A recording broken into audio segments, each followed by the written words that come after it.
Hello friends, welcome back to my channel Gyan Sankalp. तो friends, ये हमारा दिल्ली सल्तनत से रिलेटेड एमसीक्यू सीरीज चल रही है। मैं 400 प्लस क्वेश्चन आपको इस पूरे सल्तनत में जितने भी वंश हैं उनसे रिलेटेड सारे क्वेश्चंस कराऊंगी। लगभग 400 प्लस क्वेश्चन ऑलरेडी मैंने 3-4 वीडियो डाल दी है, अभी और भी वीडियो आएगी। और ये जो बुक से मैं करा रही हूँ ये है आपका लूसेंट से करा रही हूँ, फिर मैं घटना चक्र से करा दूंगी, फिर यूथ पब्लिकेशन से भी करा दूंगी। तो काफ़ी सारे क्वेश्चंस आपके पास हो जाएंगे।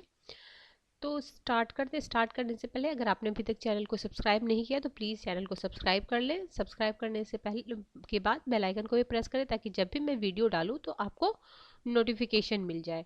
तो इसमें 100 क्वेश्चन मैंने 2 क्लास में फिनिश करा दिया, फिनिश 50-50 करके। आज हम 101 क्वेश्चन से करेंगे और प्ले लिस्ट इसकी बनी हुई है तो आपको प्रॉब्लम नहीं होगा। आप सिर्फ चैनल पे जाना, प्लेलिस्ट को देखना, मेडिएवल हिस्ट्री एमसीक्यू, उसमें आपको ये मिल जाएगा। और मेडिएवल हिस्ट्री में कंप्लीट आपको इसी से करा दूंगी, क्या नाम है, एमसीक्यू के थ्रू करा दूंगी। देखो, उस अरबों का भारत पे आक्रमण, उससे भी रिलेटेड जितने एमसीक्यू बनते थे मैंने करा दिया, वो भी आप देख सकते हो। देखो, पहला क्वेश्चन है आज के क्लास का, अमीर खुसरो ने किसके विकास में अग्रणी भूमिका निभाई थी? ऑप्शन ए है ब्रजभाषा, ऑप्शन बी है अवधी, ऑप्शन सी है खड़ी बोली, ऑप्शन डी है भोजपुरी। तो option C is the right answer. तैम एक मिनट रुको, इसको थोड़ा सा हाँ, तैम दूसरा क्वेश्चन है, तैमूर लंग ने किसके शासन काल में भारत पर आक्रमण किया था? तो ऑप्शन ए है अलाउद्दीन खिलजी, ऑप्शन बी है बहलोल लोदी, ऑप्शन सी है फिरोज तुगलक, ऑप्शन डी है नसरुद्दीन मोहम्मद तुगलक। तो नसरुद्दीन मोहम्मद तुगलक के शासन काल में तैमूर लंग ने आक्रमण किया था भारत पे। आगे है सल्तनत काल की दो प्रमुख मुद्राओं का बताइए, कौन सी दो प्रमुख मुद्रा मुद्रा थी? तो जीतल और टंका थी दो प्रमुख मुद्रा, यानी इसके हिसाब से 2 और 4 आंसर हो जाएगा। और जीतल किससे बनती थी? तो जीतल तांबे से बनती थी, टंका चांदी से बनती थी। ये भी ध्यान रखना किससे धातु से बनती थी। आगे है, भारत में पोलो खेलने का प्रचलन किसने स्टार्ट किया? तो तुर्कों ने। कुतुबुद्दीन ऐबक की जो मृत्यु होती है वो पोलो खेलते समय ही हुई, खेलने से ही घोड़े से गिरने से हुई थी। तो तुर्कों से हुई थी, क्योंकि एक बार देखो, पिछली बार ही यूपी टीजीटी या पीजीटी, मुझे याद, हाँ टीजीटी में पूछा था हिस्ट्री में कि ये सूट पहनने का किसने भारत में सूट पहनने का किसने स्टार्ट किया, मतलब किस शासक द्वारा स्टार्ट किया गया? तो कुषाणों द्वारा था।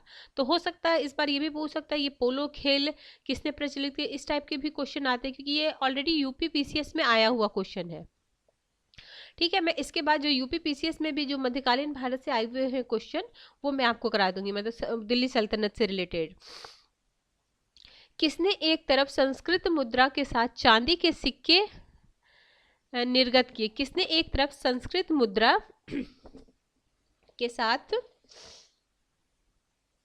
क्या है, सिक्के निर्गत किए? तो ये थे Mohammad Ghaznavi. Option B is the right answer. Option क्या क्या था? मोहम्मद बिन कासिम था, मोहम्मद गजनबी था, शेरशाह सूरी था, अकबर था। तो मोहम्मद गजनबी ने संस्कृत मुद्रा के साथ चांदी के सिक्के निर्गत किए।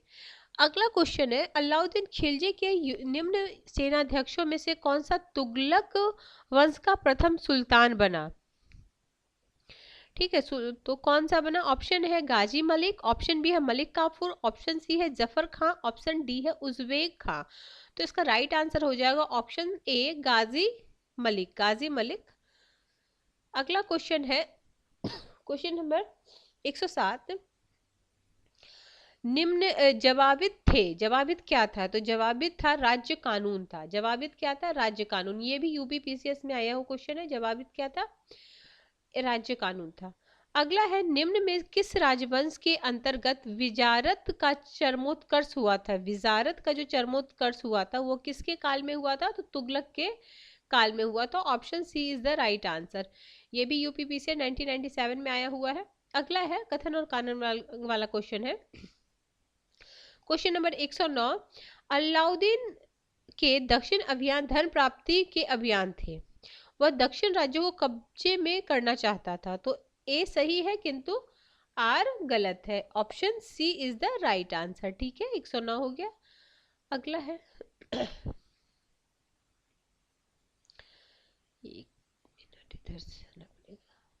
हाँ, अब इसे मैच करना है। एक तरफ जियाउद्दीन बर्नी है, हज़म निज़ामी है, मिन्हाज उस सिराज है, याहिया बिन अहमद सरहिंदी है। बहुत अच्छा क्वेश्चन है क्योंकि इस एक साथ आपके जितने भी हैं लेखक उनके बुक्स आपको याद हो जाएंगे।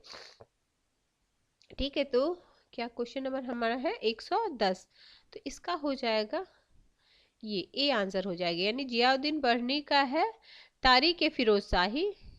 ठीक है, और हसन हसन निजामी का है आपका ताजुल माशिर। मिनहाज उस सिराज का है आपका तबकात ए नासिर। याहिया बिन अहमद सरहिंदी का है आपको तारीख ए मुबारक शाही। तारीख ए फिरोज शाही किसका है? जियाउद्दीन बर्नी का है।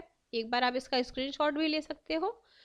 नेक्स्ट क्वेश्चन है, तौल की सबसे छोटी इकाई कौन थी? ये सारी सल्तनत की बातें हो रही हैं। तो तौल की सबसे छोटी इकाई सल्तनत में क्या था? तो रत्ती। रत्ती का संस्कृत भाषा से रत्ती था, ऑप्शन ए। अगला है, प्रसिद्ध कवि अमीर खुसरो दरबार में थे। तो अमीर खुसरो जो थे वो किसके दरबार में थे? तो अलाउद्दीन खिलजी के दरबार में थे, option A is the right answer. किसने सल्तनत काल में प्रचलित डाक व्यवस्था का विस्तृत विवरण दिया है? तो डाक व्यवस्था का जो विस्तृत विवरण दिया है वो ऑप्शन है अमीर खुसरो, ऑप्शन बी है फरिश्ता, ऑप्शन सी है इब्न बतूता, ऑप्शन डी है जियाउद्दीन बर्नी। तो ऑप्शन सी इब्न बतूता जो मोरक्को के यात्री थे, तो उन्होंने भारत में सल्तनत काल में व्यवस्थित डाक व्यवस्था का विस्तृत विवरण अपने उनका बुक का नाम था रहला था। तैमूर लंग ने किस वर्ष भारत पर आक्रमण किया? ये भी काफी इंपॉर्टेंट है क्योंकि आजकल फैक्ट बेस्ड क्वेश्चन काफी बनते हैं। तो इसका हो जाएगा 1398, option B is the right answer. Next question 115वां क्वेश्चन, दिल्ली के किस मुस्लिम शासक के निधन पर इतिहासकार बदायूं ने कहा, राजा को अपनी प्रजा से तथा प्रजा को अपने राजा से मुक्ति मिली? ठीक है, ये था मोहम्मद बिन तुगलक के बारे में। मोहम्मद बिन तुगलक के बारे में किसने कहा? बदायूनी ने कहा कि राजा को उसकी प्रजा से और प्रजा को राजा से मुक्ति मिल गई।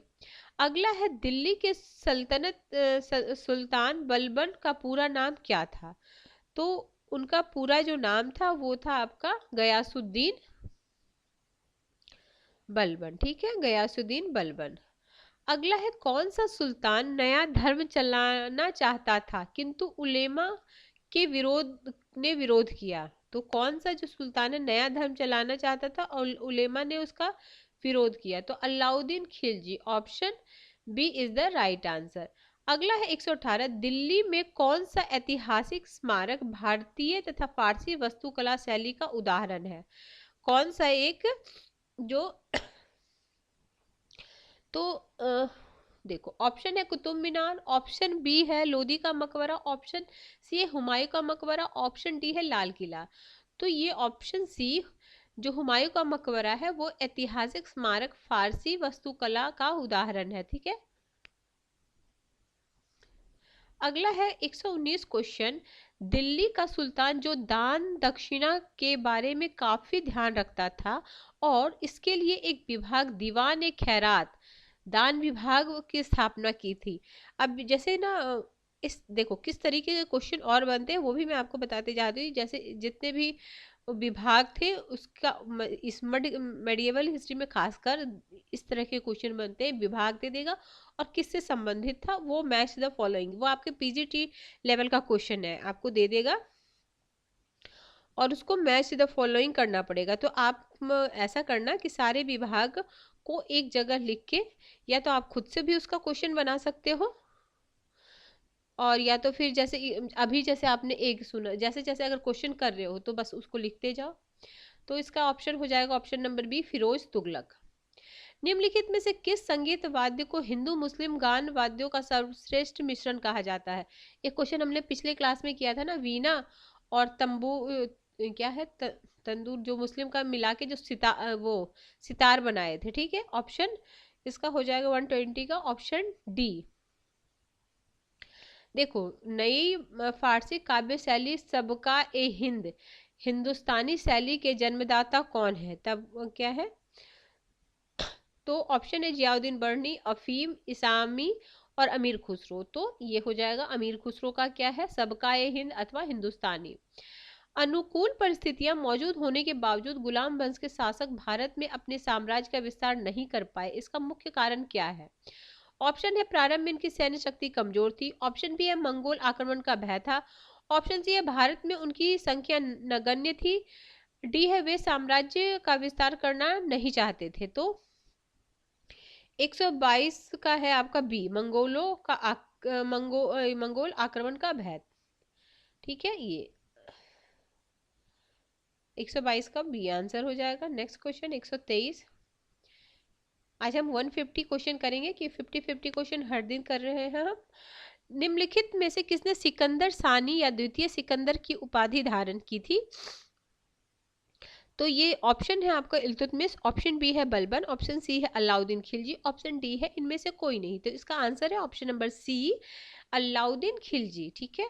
सिक्कों पर खलीफा का नायाब खुदवाने वाला भारत का प्रथम सुल्तान कौन था? सिक्कों पर नायाब खुदवाने वाला कौन सा था? तो ऑप्शन है गयासुद्दीन तुगलक, ऑप्शन बी है मोहम्मद बिन तुगलक, ऑप्शन सी है फिरोज शाह तुगलक, ऑप्शन डी है बहलोल लोदी।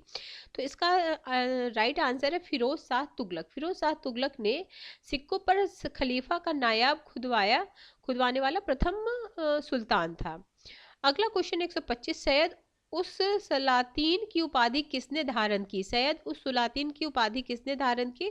125 का है, पहला ऑप्शन है इल्तुतमिश, ऑप्शन बी है बलबन, ऑप्शन सी है मोहम्मद बिन तुगलक, ऑप्शन डी है फिरोज शाह तुगलक। तो इसका आंसर हो जाएगा option number D, Firoz Shah Tughlaq ने सैयद उस सलातीन की उपाधि धारण की। अगला, निम्नलिखित में से किसने कुरान का पाठ करने वाला भी कहा जाता है? ठीक है, तो ये कौन कहे जाते हैं? ऑप्शन है कुतुबुद्दीन ऐबक, ऑप्शन बी है इल्तुतमिश, ऑप्शन सी है मोहम्मद बिन तुगलक, ऑप्शन डी है फिरोज शाह तुगलक। तो इसका आंसर है और कुतुबुद्दीन ऐबक, ऑप्शन नंबर ए।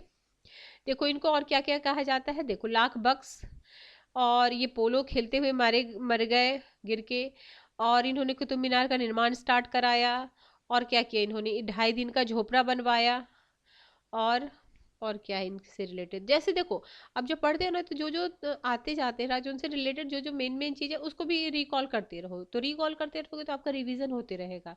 ठीक है। अगला है, किस सल्तनत कालीन शासक को मिन्हाज ने हतिम ताई सेकंड की संज्ञा दी?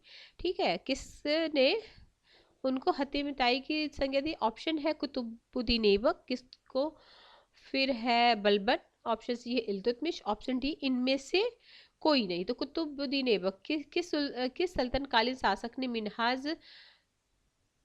किस सल्तनत कालीन शासक को मिन्हाज ने हतिम ताई सेकंड की दी? तो कुतुबुद्दीन ऐबक। 127 का है ए, तो ये भी इनसे रिलेटेड कर सकते हो। 2.5 दिन का झोपड़ा मस्जिद अजमेर का निर्माण किसने कराया? तो कुतुबुद्दीन ऐबक ने कराया, अभी मैंने बोला।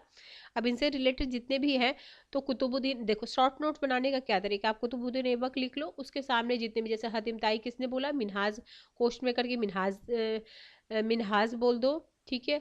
2.5 दिन का झोपड़ा, फिर पोलो खेलते हुए, फिर उन्होंने लाख बख्श कहा जाता था क्योंकि वो लाखों का दान करते थे। तो उनसे रिलेटेड छोटे छोटे जो भी फैक्ट है उसको एक एक लाइन में, ज़्यादा लंबा नहीं करने का, एक एक लाइन में उसको लिख लो, ताकि आपके जो क्रिप्स और शॉर्ट नोट्स बन जाएंगे, ताकि एग्जाम के लास्ट टाइम में आप उसका रिविजन कर सको। अगला है, निम्नलिखित में से कौन अपने ईश्वर का अभिशाप कहता था? ईश्वर का अभिशाप कहता था, अच्छा, कौन अपने को ईश्वर का अभिशाप कहता था?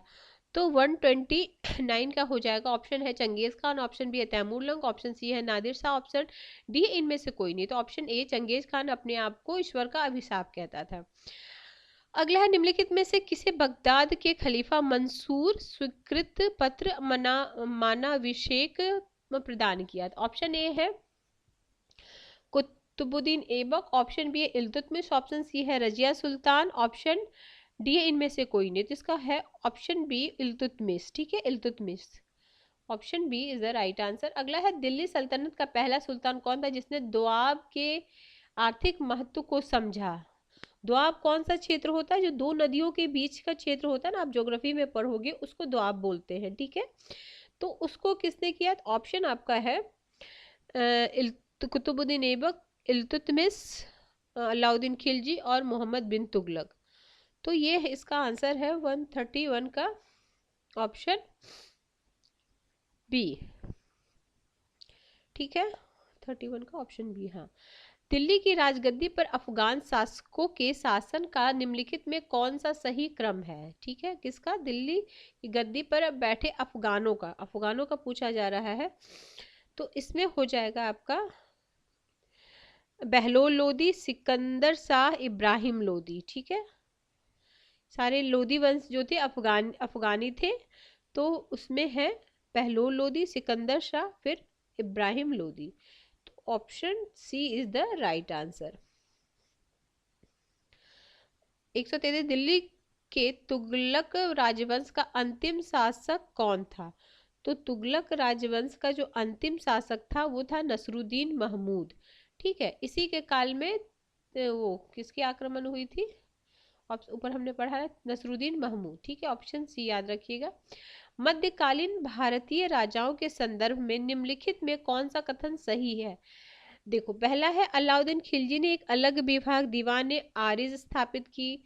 बी है बलबन ने अपनी सेना के घोड़े से दागने की पद्धति की शुरुआत की। महमूद बिन तुगलक के बाद दिल्ली की गद्दी पर उसके चाचा बैठे। ऑप्शन डी है फिरोज तुगलक ने गुलामों का एक अलग विभाग दीवान बंदगान स्थापित किया। तो इसमें क्या पूछ रहा है? सही पूछा जा रहा है।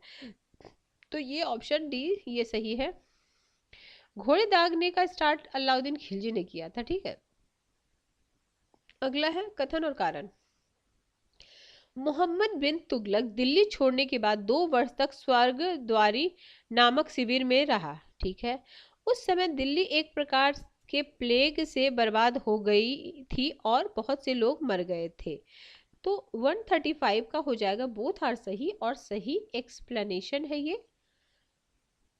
ठीक है, 135 हो गया हमारा। अब हम देखेंगे 136। हाँ, चंगेज खान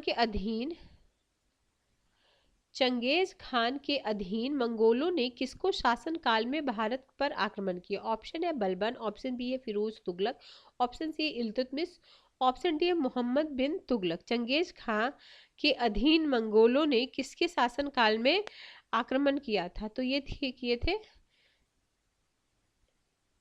ऑप्शन सी। अगला है निम्नलिखित युग्मों में कौन सा सही रूप से सुमेलित है? दीवान बंदगा, दीवान मुस्तखराज, दीवान कोही, दीवान अर्ज। तो ऑप्शन ए। अगला है सल्तनत काल में फवाजिल का अर्थ क्या होता है? सल्तनत काल में जो फवाजिल का अर्थ क्या होता था? तो उसका अर्थ होता है इक़्तिदारों द्वारा सरकारी खजाने में जमा की जाने वाली अधिशेष राशि। Option C is the right answer. अगला 139, दिल्ली का सुल्तान जो भारत में नहरों के सबसे बड़े जाल का निर्माण करने के लिए प्रसिद्ध है वो है Firoz Shah Tughlaq. Option number C is the right answer. अगला है 40, कथन कारण वाला क्वेश्चन है। प्रारंभ में भारत में तुर्की प्रशासन सैनिक प्रधान था। ठीक है, अग्रणी सैनिक नायकों के बीच देश की एकता के रूप में खंड विभाजित किया गया था। तो दोनों सही और सही एक्सप्लेन कर रहा है। 41, अपनी शक्ति को समेकित करने के बाद बलबन ने भव्य उपाधि धारण की थी। तो बलबन ने जो उपाधि धारण की थी वो कौन सी उपाधि थी? ऑप्शन है तूती ए हिंद, केसरे हिंद, जिल्ले इलाही, दीन ए इलाही। तो जिल्ले इलाही बलबन ने उपाधि धारण की थी, जिल्ले इलाही। अगला है निम्नलिखित में से किसने भारत का सबसे पुराना मकबरा नसरुद्दीन मोहम्मद का मकबरा सुल्तानगढ़ी दिल्ली का निर्माण करवाया और मकबरा निर्माण शैली का जन्मदाता होने का गौरव प्राप्त किया? तो ये हो जाएंगे ऑप्शन, ये बलबन है ऑप्शन में, फिर अभी कुतुबुद्दीन ऐबक, ऑप्शन सी है इल्तुतमिश, ऑप्शन डी है इनमें से कोई नहीं। तो इसका हो जाएगा ऑप्शन सी इल्तुतमिश। ठीक है, इल्तुतमिश द्वारा बनवाया गया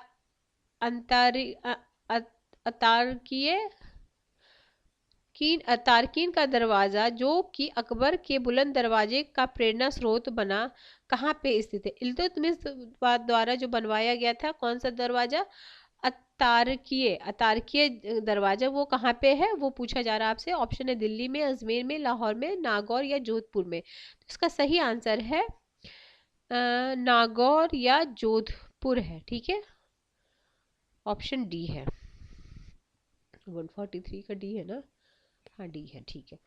किसने 40 तुर्की सरदारों को लेकर तुर्कान चहलगानी या 40 दल का गठन किया था? तो ये किसने गठन किया था? ऑप्शन है कुतुबुद्दीन ऐबक, इल्तुतमिश, बलबन और रजिया। तो इल्तुतमिश ने स्टार्ट किया था, ऑप्शन ये गठन किया था। अगला है 45, निम्नलिखित कौन राज दरबार बलबन का सरप्रमुख प्रतिद्वंदी था? तो सरप्रमुख प्रतिद्वंदी था, ऑप्शन है इमामुद्दीन रेहान, किसलू खान, जफर खान, इल्तुतमिश। तो option A is the right answer. अगला है निम्नलिखित में किसने चहलगानी या 40 दल का पूर्णतः सफाया किया? देखो, एक तो बनवाया अब है, और किसने सफाया कराया? दो क्वेश्चन बन गया। ऑप्शन है बलबन, ऑप्शन है इल्तुतमिश, ऑप्शन सी है रजिया, ऑप्शन डी अलाउद्दीन खिलजी। तो option A is the right answer. उसने समाप्त किया था। किसने स्टार्ट किया ये पूछ सकता है, किसने समाप्त किया ये भी पूछ सकता है। किसके राज्यकाल में लखनौती बंगाल की राजधानी में तुगरिकल खां का विद्रोह और दमन हुआ? ऑप्शन है इल्तुतमिश, बलबन, अलाउद्दीन खिलजी। इनमें से कोई नहीं, तो ऑप्शन बी बलबन। अगला, बलबन ने वित्त विभाग से अलग एक पृथक संस्था के रूप में सैन्य विभाग दीवान आरिज अर्ज की स्थापना की। ठीक है, अभी ऑप्शन ये मैच द फॉलोइंग में था ना, उसमें गलत ऑप्शन था।